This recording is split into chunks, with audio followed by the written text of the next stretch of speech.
Hello and welcome to another edition of The Bull's Voice. I'm your host, Noel Dale. Today I have in the studio with me an up-and-coming musician, acoustic artist, and vocalist, Spencer Scholes. Hey folks, how's it going? Spencer, tell everybody about yourself, where you're from, and just a little bit about yourself. I'm from Durham, North Carolina. Grew up there, the southeast side of Durham. Went to school there. I write songs, compose my own music, and play out professionally. I do it full time as my sole occupation. Really interested in composition and songwriting and art and the creation of it and propagation of it. So Okay. that's really my thing. Okay, cool. When did you first start? You play the guitar, you sing. When did you first start playing? First started playing guitar when I was probably 15 or 16 years old. That's when I got my first guitar. Okay. I remember when I was 4 or 5 asking for one though. I knew that's what I wanted to do when I was just a little kid. Okay. I was convinced that's what I wanted to do. So. Okay. And your parents supported that and said, "Yeah, go ahead and do it." My parents are awesome. You know, it's like they support it. You know, my parents raised 7 kids, so they did what they could do, and they taught me. My parents they were awesome they gave me so many practical values about how to work for it yourself and you can do it on your own. It's like I wasn't handed a lot of things like, oh, that's what you want, well, here it is. It was like, well, that's what you want, and then here's how you do it. Go get it. Yeah, cool. So, who were some of the people you listened to growing up? Or what were some of your musical influences to go ahead and pick up that guitar and do what you do? When I was a kid, I listened to the radio, and the radio in the South. I don't know if y'all noticed. It's like outside of the college stations, you have a pretty limited set list on the station. Yeah, so that's true. it's like you got the top 40 rock and country and pop and stuff like that. So I heard songs like that, and it wasn't certain artists that really grabbed my attention to begin with, but more the type of the song. It's like I really liked certain sounds that I would hear from a guitar in a certain song. And when I was really young, I was raised on classical music a lot, and all of my brothers and sisters, we all played and took lessons when we were younger. And one of my older brothers, Michael, he's always been one to be really into what's coming out or whatever, and he introduced kind of the Pink Floyd's The Wall into my family. Well, I thought it was classical music. I was so young at the time, it just had that kind of the composition and the orchestration of everything. I thought it was classical music, but the tones of the guitar really grabbed me, and I always wanted to play music, and probably my desire has always been probably larger than my capacity to actually do it. So I love doing it. Cool. So, give us some names. So who was as a teenager? Who did you listen to mostly, primarily? I think the first album that the first tape I ever bought, was Metallica and Justice for All, Def Leppard, Yeah. and then I had I think one of the second music that I actually purchased was Great White. So the big hair rock bands of the 80s, because that's what was played on the radio, and that's what was being pushed in the area that I live, in the society that I lived in. That was music that was pushed and that I fell for. When I got to be about 13 or 14, it was probably right after I got a guitar. I got introduced to Jimi Hendrix, Led Zeppelin, and the Grateful Dead, and that set me back from, oh, I've got a guitar and I'm making great sounds, to, oh, I'm an amoeba and I'm not even a fully formed organism and I've got a long way to go, And that's been my experience with music and art and creating things in general. It's like there's this really great feeling about being able to do it, about being able to perform and delivering something that you're proud of, and then there's this improvement that happens. Like my ear improves, my experience, I learn something, and then I realize how far back from where I'd like to be I really am. Cool. And then it's work. It's just diving into that work. So, because you may say Jimi Hendrix, but who is the? I did say Jimi Hendrix. You did say Jimi Hendrix, but I'm gonna ask you this question: Who do you feel is the greatest guitarist of all time? I don't really think of it in those terms. I mean, I'd be happy to say Jimi Hendrix and just. Well, who's your favorite? Do you have a favorite? I don't really have a favorite, but the guitarist that I learned to play from the most, probably most likely, is Jerry Garcia. Okay. And that's really how I learned to, and just I had just listening to the Grateful Dead and Jerry Garcia band and Jerry Garcia play solo and the voicings and the stuff that they were able to do with just two chords. That's what probably really blew me away and had me press and repeat over and over and over and listening and trying to figure out one note at a time on an entire song and go back to the beginning. All right, I got that one note. I got the second note, and just keep on going over it like that. So that's probably the most inspiring guitarist that I've encountered. So look, what we're gonna do is we're gonna take a little break while we have a clip of you performing out in the community live, and then when we come back, we're gonna talk more about your music and what you plan to do with it in the future, and how people get in touch with you, and how the ladies can get a hold of you, and all that good Hollywood entertainment stuff. Right. So, thanks for having me, man. I appreciate it. All right. Cool. We'll be right back. What time is it? 6:21. 6:21. Cool. Let me know when it is at 7:40. Just say it's at 7:30, and then we'll go ahead and go into it.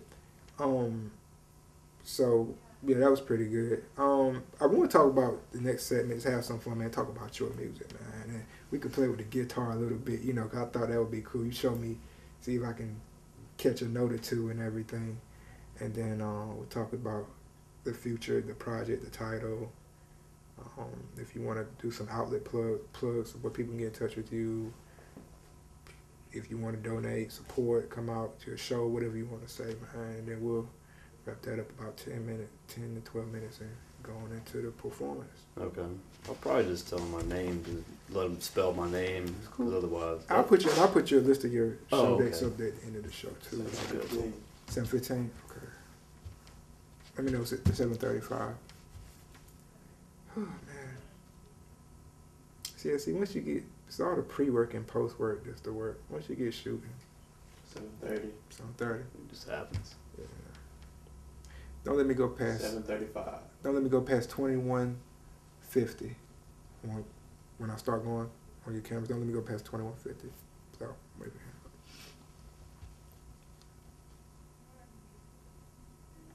Okay, we're back, and once again, we have up and coming musician Spencer Scholes. Spencer, now we talked about some of your musical influences. You're from Durham, and a little bit of background information about you. Tell us more about your music, the style of music. How would you define your music in terms of its content and style? Let's talk about that. Thank you. The music that I compose and write generally is described as falling in the category of Americana, which is kind of a blanket category, meaning to me that it involves idioms of different American music. For example, country blues, little folk music or folk rock. So it's a mix of things. It's like I'll use some voicings and harmonic structures out of jazz, but what I play is in jazz. I'm really interested in all forms of music, different time signatures, key signatures, and stuff like that. The theory of music and harmony. So I work with that as a process of just as a musician. So it's like I'll delve into the technique and the theory of music, but then there's the creative time where it's like things just come out and flow. So a lot of people usually call it Americana, even though some of it would fall under a different, genre for sure. Sure. So, well, a lot of artists talk about different things. What are some of the subject matter right now with your most recent projects and the music you're making? What are some of the things you're talking about the most? Yeah, music that I write, I write a whole lot. Mm-hmm. So it's like, it's usually just observation. A lot of it's pretty just free flow. And I used to, when I was a younger musician, like I used to feel like a song had to come all at one time. Like the lyrics and the music, beginning, middle, and end, it all had to just drop out of the sky, and that was the only real inspiration for, a song to be valid.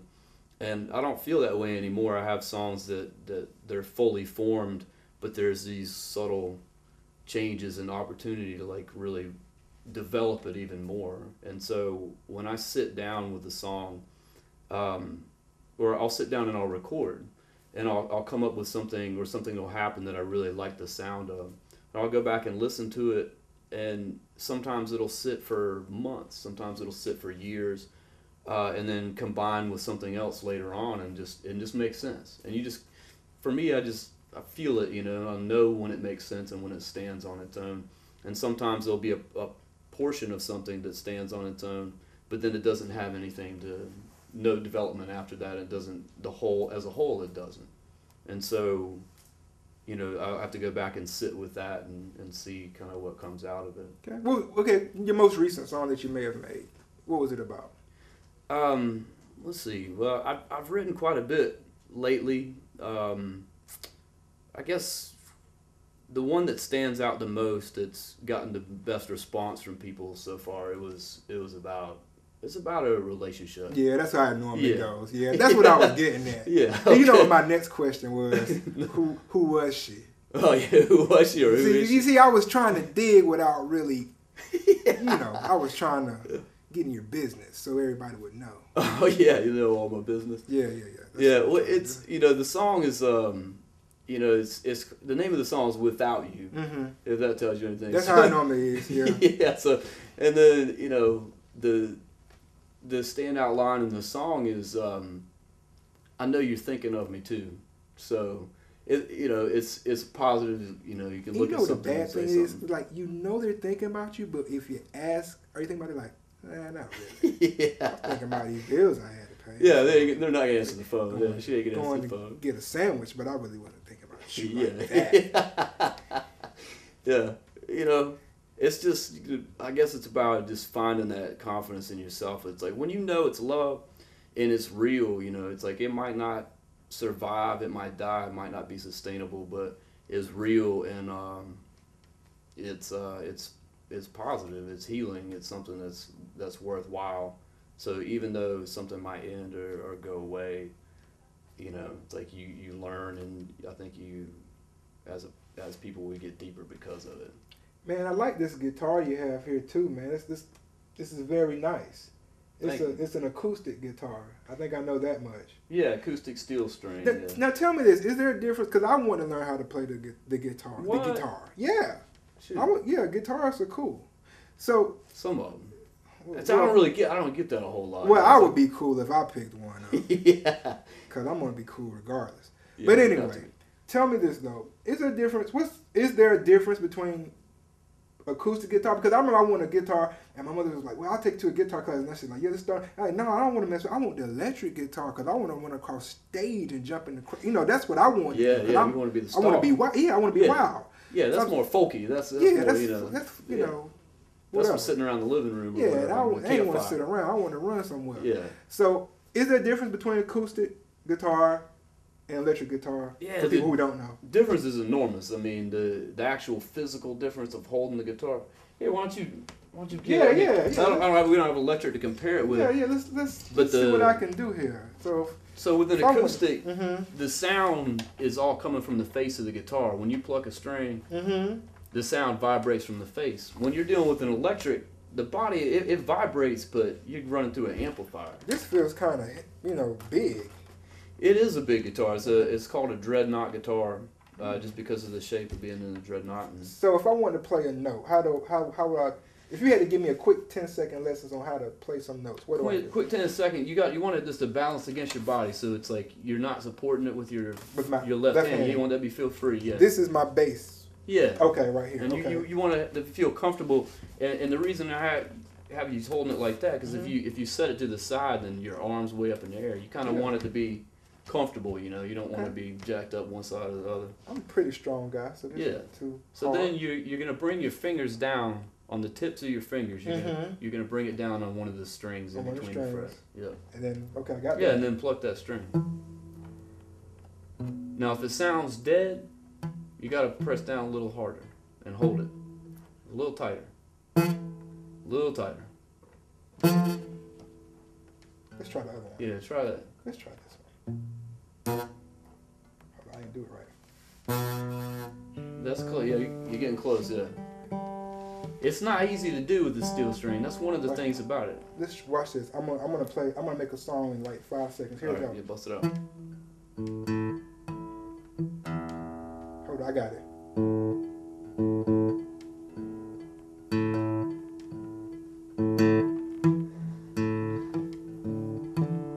Singing on the people's channel. Got so much soul. See, I did see. You feeling it, man. You went deep into that thing. Man, like, you know, it's like I think I can do anything, really. I'm a man of many talents. there's nothing wrong with that. Yeah, man.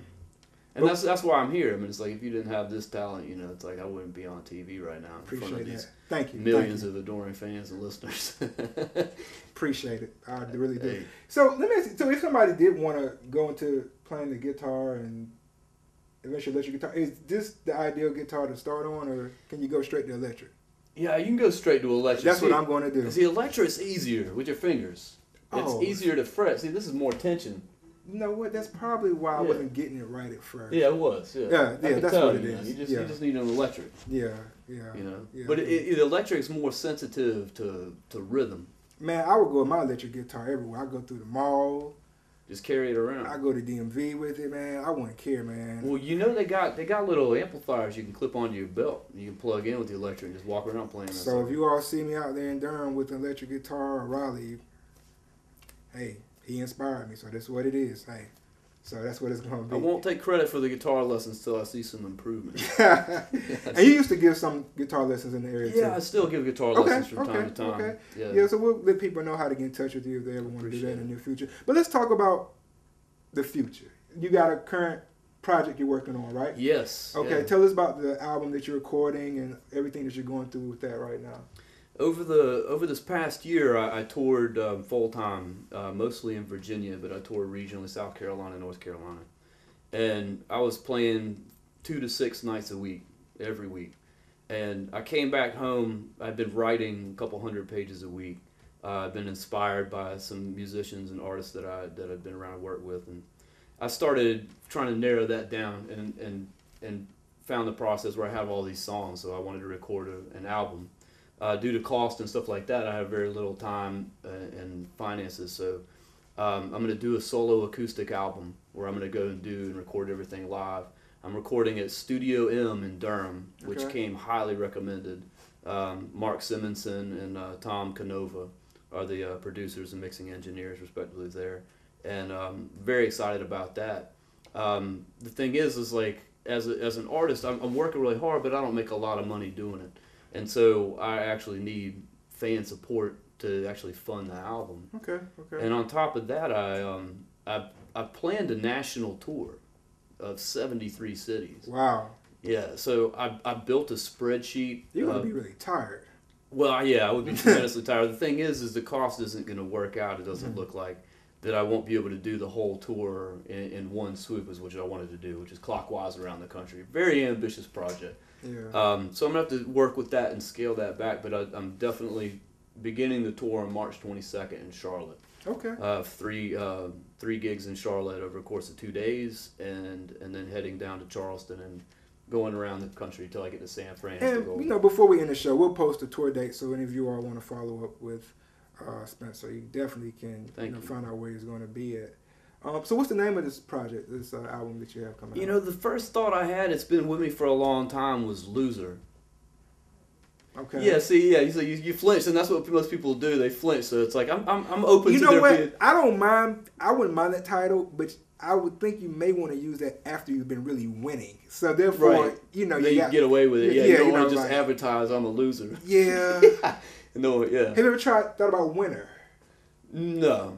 No, it doesn't have the same resonance. So are you still playing? So you're still playing with the title of the album? Yeah, still playing with the title. I've got a whole bunch of new songs. I'm looking at right now. I've got 8 that are really solid and stand on their own, and so that'll be an EP. I came up with the title. I'm a very creative guy. What? I came up with the title of the album already. Listen to it now. You're gonna love this. Okay. Tales from Tobacco Road. No, let's change that. Acoustic Tales from Tobacco Road. Now with that Spencer Scholes. See, that rhymes. it does, and that sounds like the first half of it is like it could be a children's album. You know, Acoustic Tales from Spencer Scholes. Or Tobacco Road. Well, yeah. Let's throw Tobacco Road in there because see, Throw kids Tobacco don't Road. really use tobacco till they get to high school. So see, the Tobacco Road is the grown-up part. Right, that's right. So that's what I was saying. It's like the first part is like Acoustic kids thing, Tales. Acoustic Tales from Spencer Scholes. That'll be a children's album, but But Acoustic Tales from from Tobacco Tobacco Road Road. by Spencer Scholes.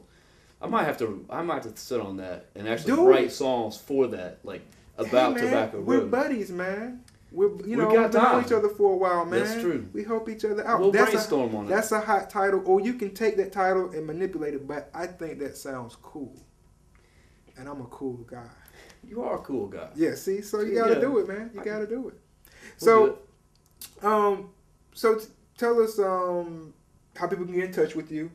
You're gonna perform here on the show today, which we don't have too many live performances in studio, but we're Yes. going to perform. Awesome. And tell people how they can get in touch with you, and then we'll go into the performance. The best way is just to Google my name, Spencer Scholes, Scholes, Man, and that's- Spencer's Spencer. To Google my name, there's several sites that'll come up. Reverb Nation is one that'll have my tour dates, where I've played, a bio. It'll have my music on there. You can listen. You can download it. That's really the best way to get in touch with me. There's an email on there. Love to hear from people and connect and network with as many people as possible. Okay. You know, it's necessary as a survival as a musician. I mean, it's like you got to get it out as much as possible. So actually, this is one thing I was thinking, like, for doing the tour is like I'm offering to come and perform for people in their homes. You know, half-hour show for someone and 5 of their friends. And just to get the music out there, I get to work it out and get people to hear actually what I'm doing. And I do that for free, you know, just to come out and be able to perform and play every day, to get some interest in what I'm doing, because I do need the crowdfunding for. I've got a Kickstarter account that I'm about to launch that has the cost of everything that I need to complete the project. So Okay. Cool. I hope that people find it, Well, worthwhile. we'll support you and keep you in Thank there, you. people in the loop. Well, Spencer, what songs are you gonna perform? Do you know what songs you're gonna perform? You're just gonna surprise. Yeah, a little bit of a surprise. I Okay. usually have a few songs that are Okay. really fresh and rolling, and I'll drop them. One of them will probably be they call Refugees, Okay. and then I'll probably play that other one. Okay, for Without You. Without you. Yeah. Cool. Let's do it. All right. So, ladies and gentlemen, thank you for joining us. My name is Noel Dale from The Bull's Voice. Spencer Scholes is going to come up and perform. See you next time. Thank you.